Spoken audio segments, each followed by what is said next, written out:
सीताराम राम राम सीताराम राम राम सीताराम राम राम सीताराम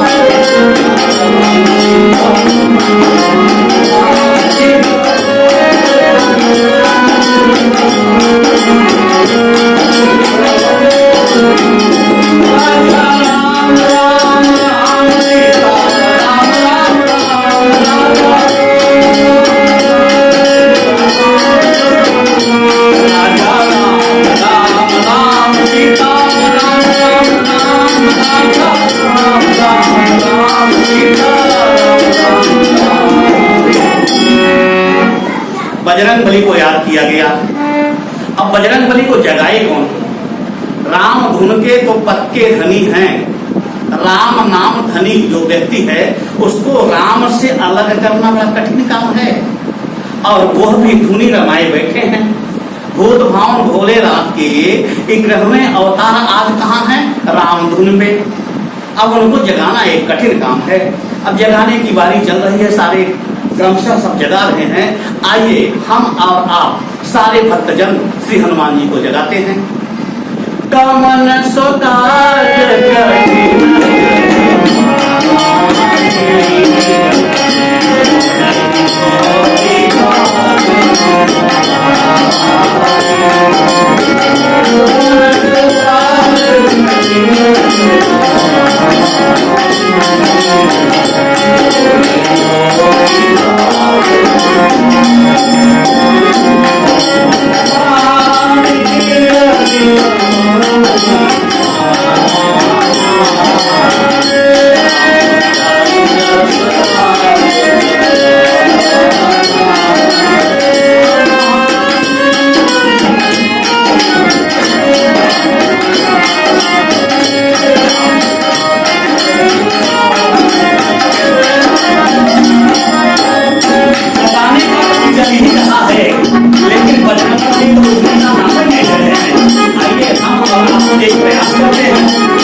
क्या कहते हैं?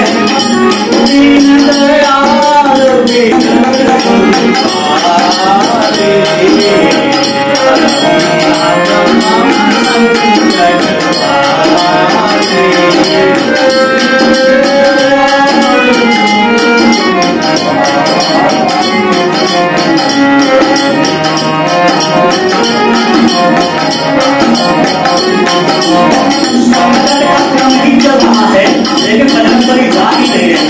तो संसार के पंथ क्या करते हैं? राम राम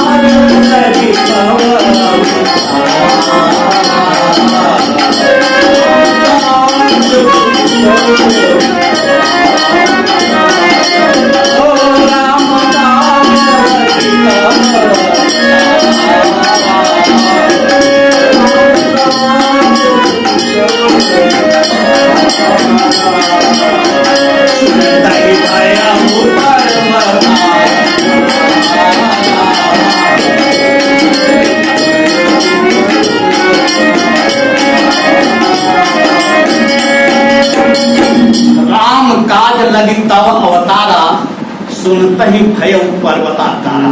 वो विशाल रूप में बजरंगबली जाग जाते हैं। क्या लिखा जाता है कि कनक भूधरा कार समेगा, रूप भयानक रूप, वो विशाल रूप बना करके बजरंगबली खड़े हो जाते हैं, वो खड़े हो जाते हैं। और खड़े होने के बाद से कहते क्या है लगातार कि आना हुई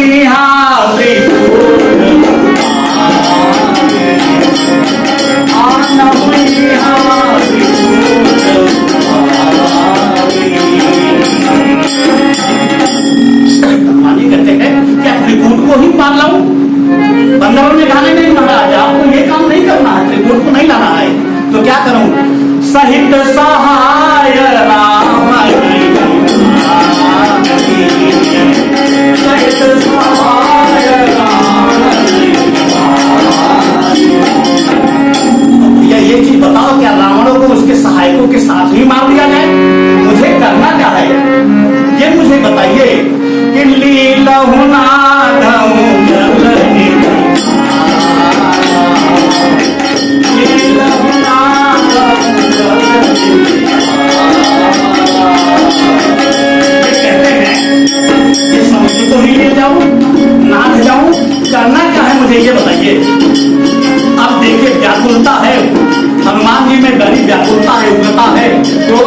तेज है, उत्तेजना है। लेकिन श्री बजरंगबली क्या है? अतुलित बलधामम हेम शैलावदेहम तनुज बन विशालम जामिनामाग्रिगेयम सकल गुण निधानम पानरानामधीशम रघुपति प्रिय भक्तम पादजातम नमामि। किनके लिए क्या कहा गया? अतुलित बलधानम तो है, लेकिन क्या है साथ में? ज्ञानी नामा ग्रिगेडियम। भक्तजनों, ज्ञानी नामा ग्रिगेडियम यदि उत्तेजित हो जाए, क्रोधित हो जाए तो ठीक नहीं है। क्रोध में क्या होता है? चित्त की सदगति जो रहती है वो अपने प्रवृत्ति में नहीं रह पाती है। तो बजरंगबली को स्मरण होता है कि नहीं, क्रोध करना तो ठीक नहीं है, जोश उत्तेजना तो हो, लेकिन प्रभु श्री राम के भक्त में क्रोध हो यह ठीक नहीं है। तो क्या कहते हैं?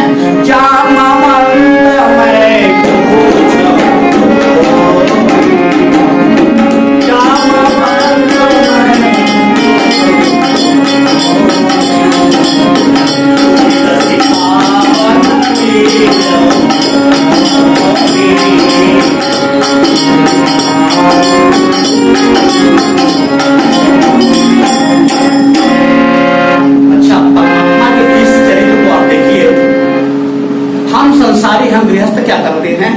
उत्तेजित हो जाते हैं और उसी क्षण उस काम को कर देते हैं। कभी किसी पड़ोसी के साथ अगर हमारा वो नहीं बन पा रहा है तो उत्तेजना में वो कार्य कर जाते हैं जो हमें कभी नहीं करना है। हम वह बोल जाते हैं जो हमें कभी नहीं बोलना था। क्रोध है तो हनुमान जी के चरित्र से हम यहाँ एक सीख ले सकते हैं कि जब हम जोश में हो, उत्तेजित हो, आवेग में हो, आवेशित हो तो करना क्या चाहिए? किसी बड़े बुजुर्ग के शरण में चले जाना चाहिए, गुरु के शरण में चले जाना चाहिए, परमात्मा के श्री चरणों का ध्यान रखना चाहिए। होगा क्या आपको कि परमात्मा ही आपको उचित रास्ता बताएगा, श्री गुरु ही आपको मार्गदर्शन करेगा। तो उस सभा में क्या है? सबसे बुजुर्ग जो हैं वो जामवंत जी महाराज हैं। पंपापुर के अति बूढ़े मंत्री के पास श्री हनुमान जी जाते हैं और कहते हैं कि जामवंत जी मुझे बताइए कि मुझे करना क्या है। जामवंत जी मुस्कुरा पड़ते हैं, प्रभु अभी आप जो कह रहे थे ये तो बड़ी आनंद की बात आ रही थी। आपके बाल रूप को हम देख रहे थे, आपके इस रूप में आप बचपन में जितने उत्तेजित थे आज वही स्वरूप आपका दिखाई दे रहा है। लेकिन बजरंगबली आपको बता दे, ये लीला नाघव से काम नहीं चलेगा। लीला आपकी होगी क्या आगे चल के? देखिए ये राम लीला है, राम लीला को हनुमान लीला में मत बदलिए। राम लीला है तो राम लीला ही रहने दीजिए। आप सिर्फ एक काम करिए, जाइए समुद्र उस पार लंका में और माता जानकी का पता लगाकर चले आइए। बजरंगबली कहते वाह मंत्री जी, हम आपकी बात तो मान लेते हैं कि हम लंका में गए, माता की पता लगा के आ गए, लेकिन एक बात और मुझे बताइए कि जो माता का हरण किया होगा वो भी तो वहां मिलेगा। माता के हरण करने वाले के साथ कौन सा व्यवहार करना है यह मुझे बता दीजिए, क्योंकि जो जिसने चोरी किया उसका दंड क्या होगा। जामवंत जी कहते हैं कि देखिए बजरंगबली, आप जिस समय ध्यान मग्न थे उस समय एक घटना घट गई थी, शायद आपको मालूम नहीं है। राज्यसभा में रावण ने एक घोषणा किया है। घोषणा उसने क्या किया है? उसने कहा है कि निज भुज बल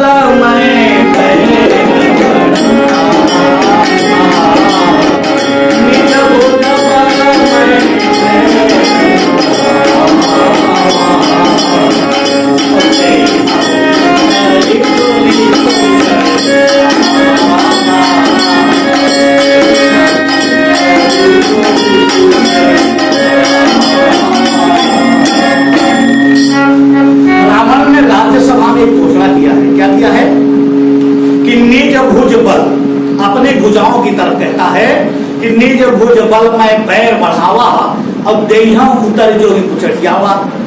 यदि दुश्मन आ जाएगा तो मैं उत्तर दूंगा, यानी प्रतिकार की भावना में तो रावण वहां बैठा है। और बजरंगबली आप कह रहे हैं कि उसके साथ मुझे क्या करना है, तो आपको कुछ करना वरना नहीं है। क्यों? बजरंगबली बोलते हैं कि कुछ करना नहीं है तो क्या है, उसको पुरस्कार दे के आऊं मैं वहां से। माता जानकी का पता लगाने के बाद से जो चोर है, क्या उसको क्या करना है, मुझे नतमस्तक हो जाऊं? आदरणीय गुरु क्या करना है मुझे? कहना आपको बताया ना मैंने कि वो राज्यसभा में एक घोषणा किया है, निज भुजबल में बैर बढ़ावा, तो आप जाइए पता लगा के आइए। तो क्या होगा कि तब निज भुजबल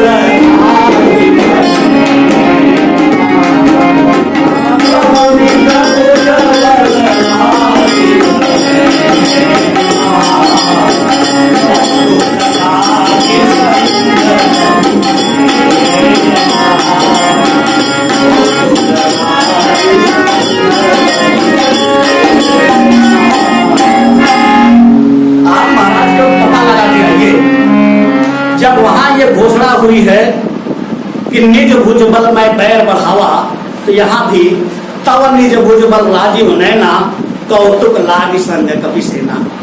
देखिए कार्यक्रम जो भी बना हुआ है यह रामलीला का, इसके प्रमुख नायक तो श्री राम जी हैं, हम आप तो निमित्त मात्र हैं। कौतुक लाग संजय कवि सेना, हम लोग तो खेल खेलने के लिए आए हैं, करना तो श्री राम को ही है। तो आप बजरंगबली जाइए और माता जानकी का पता लगाइए। हाँ आप देखिए बड़ा प्रसन्न चित्त हो जाते हैं, क्योंकि उनको पूरी कार्यक्रम जैसे मालूम हो जाता है, उनको लगा कि लीला संवरण अब बढ़ने वाला है, परमात्मा की लीला लंका तक जाएगी। हनुमान जी बड़े खुश होते हैं और क्या कहते हैं गोस्वामी तुलसीदास जी, जामवंत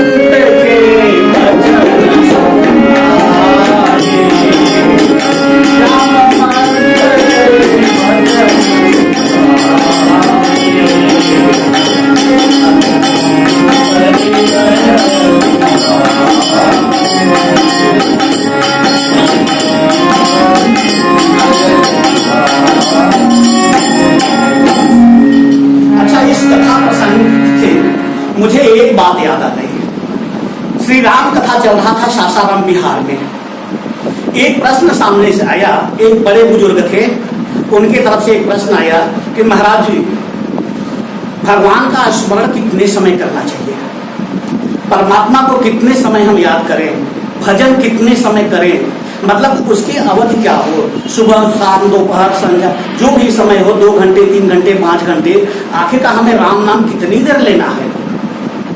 आपको बताएं उत्तर के संदर्भ में जो वे पहले की प्राचीन कहावतें हैं उसी को संदर्भित करके मैंने उनको बताया, आप लोग भी सुन लीजिए कि एक घड़ी आधी घड़ी आधी में बुनियाद, तुलसी संगत साधु की कटे कोट अपराध। घड़ी का मतलब आप समय से लगा लीजिए। अब कहना क्या है, हमारे बड़े बुजुर्गों का, हमारे पीढ़ियों दर पीढ़ियों चली आ रही कहावतों का आप व्याख्या समझ लीजिए। और इसी चौपाई के संदर्भ में कि जामवंत के वचन सुहाए, सुने हनुमंत हृदय दुखाए। अब आप देखिए कि हमारे जो हैं बुजुर्ग ने क्या कहा, एक घड़ी आधी में बुनियाद, तुलसी संगत साधु की कटे कोट अपराध। आप एक पूरी बात कह रहे हैं कि एक घड़ी यानी एक चौपाई पर ले लीजिए आप, एक चौपाई अभी बोला गया कि जामवंत के वचन सुहाए, सुनि हनुमंत हृदय दुखाए। अब यह पूरी एक घड़ी हो गई। यह चौपाई भी अगर आपको याद नहीं हो रहा है, आप नहीं बोल पा रहे हैं, तो आइए अपने बुजुर्गों के पास उनसे पूछते हैं क्या। तो उन्होंने क्या कहा कि एक घड़ी नहीं कर पा रहे हो तो आधी घड़ी, चौपाई को भी आधी कर देते हैं। जामवंत के वचन सुहाए एक भाग, अश्विनी हनुमंत हृदय दुखाए 2 भाग। इतना भी अगर न हो पाए तो महाराज, तो आगे क्या कहा गया, आधी में बुनियाद, जो आधा बचा है ना उसको भी आधा कर दीजिए। आइए हम अपनी चौपाई को आधा कर देते हैं। क्या, सुने हनुमंत हृदय दुखाए, यही तो आधा बचा था। यानी जामवंत के वचन सुहाए, सुनि हनुमंत हृदय अतिभाए। तो सुनि हनुमंत हृदय अतिभाए को 2 भाग में कर देंगे तो क्या हो जाएगा, हमारे पास मिलेगा सुनि हनुमंत एक हिस्सा, हृदय अतिभाए एक हिस्सा। अब इस चौपाई का हमारे बुजुर्गों की कहावत से क्या लेना देना है? क्या हम घड़ी निकाल पा रहे हैं? जी हाँ, निकाल पा रहे हैं। यही तो गोस्वामी तुलसीदास की बड़ी विशेषता है कि रामचरितमानस मंत्र नहीं, मैं कहूंगा महामंत्र है। एक एक शब्द, एक एक अध्याय, एक एक चौपाई मंत्र नहीं महामंत्र है। जानते हैं कैसे? सुने हनुमंत हृदय अति भाए को दो भाग में कर दीजिए, चौथा हिस्सा निकाल लीजिए पहले आप। सुने हनुमंत, इसको हटा दीजिए, बचा क्या? हृदय अति भाए। अच्छा आप सोचिए कि जामवंत जी ने जब यह उपाय बताया कि आप जाइए केवल पता लगा के आ जाइए, तो हनुमान जी प्रसन्न हो जाते हैं। गोस्वामी जी ने भी लिख दिया कि सुनी हनुमंत, हनुमान जी ने सुना क्या? जामवंत के वचन सुहाए। हनुमान जी ने सुना क्या? जामवंत जी के वचन, वो उनको कैसा लगा? सुहाए। फिर गोस्वामी जी को यह लिखने की क्या जरूरत थी कि हृदय अति भाए, चौथे हिस्से पे आ जाइए, हृदय अति भाए, ऐसा लिखने की क्या जरूरत है? जब हनुमान जी को सुहाए हो गया है तो फिर हृदय अति भाए का मतलब क्या है? एक बात बता दे, रहस्य और गूढ़ता तो यही है।